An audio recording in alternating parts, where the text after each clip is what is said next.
jälkeen vielä tuo lauantai-päivänähän komea aurinkoinen poutapäivä etelässä, myös pohjoisessa valmistumassa uudelleen aurinkoiseksi, mutta keskiosassa maata sitten lumikuuria on tulossa.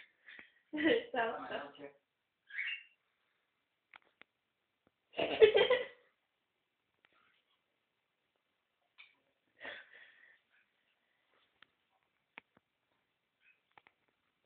siinä oli pakkanen tehnyt vähän tuhojaa joku ääntä. Semmonen dinopoika meillä asustaa, niin.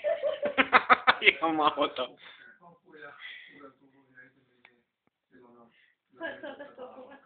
En mä ota kuvaa, kun mä kuvaan. Nämä tietävät myös nämä japanilaiset lumiapinat. Japanissa lumiapinat ovat tajunneet hyödyntää kuumia lähteitä ainakin 40 vuoden ajan. Kylmävesi on sopivan lämmintä eli 30 asteista. Kuuman lähteen nöyryissä puhdistuu